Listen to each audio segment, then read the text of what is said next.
Folk songs తో ప్రజాదరణ పొందిన సింగర్ మంగ్లీ పేరు తాజాగా వార్తల్లో మారుమోగుతోంది. నిన్న తన బర్త్డేను పురస్కరించుకొని చేవెళ్లలోని త్రిపుర రిసార్ట్ లో మందు పార్టీ ఏర్పాటు చేసింది. అయితే ఇక్కడ విదేశీ మద్యంతో పాటు గంజాయి సరఫరా జరిగిందన్న పక్కా సమాచారంతో పోలీసులు రిసార్ట్ పై దాడులు జరిపారు. పార్టీకి హాజరైన పలువురిని అదుపులోకి తీసుకుని పరీక్షలు జరపగా 9 మందికి గంజాయి పాజిటివ్ గా తేలింది.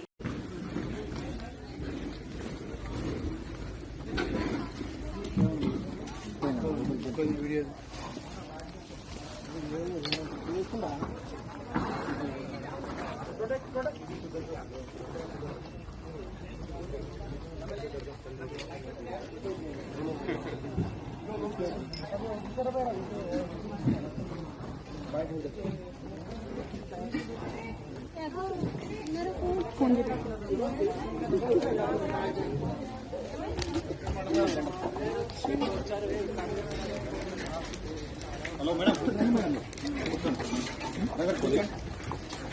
హలో బ్రదర్ కూర్చోండి.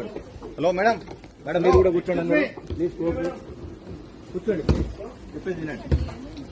కోఆపరేట్ చేయండి. ప్లీజ్ కూర్చోండి. గేట్లో కూర్చోండి. నా వీడియో ఆన్ చేసుకో. అదే తమ్ముడా,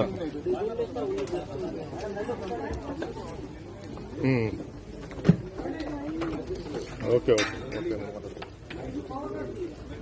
మేడం, ఇక్కడ రండి మేడం.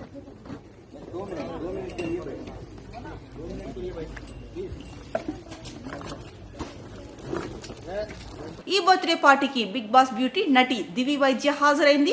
దీంతో ఆమె పేరు కూడా సోషల్ మీడియాలో వైరల్ అవుతోంది. తాజాగా ఈ వ్యవహారంపై దివి స్పందించింది. ఫ్రెండ్ బర్త్డే అని పిలిస్తే వెళ్లాను, కానీ అక్కడ జరిగిన పొరపాట్లను నా పైన తోయడం సరికాదు. నేను నిజంగా తప్పు చేసుంటే ఆ మేరకు మీ దగ్గర సాక్ష్యాలు ఉంటే నా ఫోటో వేయండి, కానీ ఏ సాక్ష్యం లేకుండా నా ఫోటో వాడి నన్ను నెగిటివ్ చేస్తుంటే కెరీర్ కు ఎంత ఇబ్బంది అవుతుందని ప్రశ్నించింది. ఇక ఎంతో కష్టపడి ఇంత దూరం వచ్చాను. ఫ్రెండ్ బర్త్డే అంటే ఎవరైనా వెళ్తారు, అలాగే నేను కూడా ఆ అమ్మాయి నా స్నేహితురాలని వెళ్ళాను. అక్కడ జరిగిన పరిస్థితులకు నేను కారణం అన్నట్లుగా ఫోటో వేస్తున్నారు. మీ ఫ్రెండ్ పుట్టినరోజు వేడుకల్లో ఏదైనా పొరపాటు జరిగితే మీరు బాధ్యత వహిస్తారా? కాదు కదా.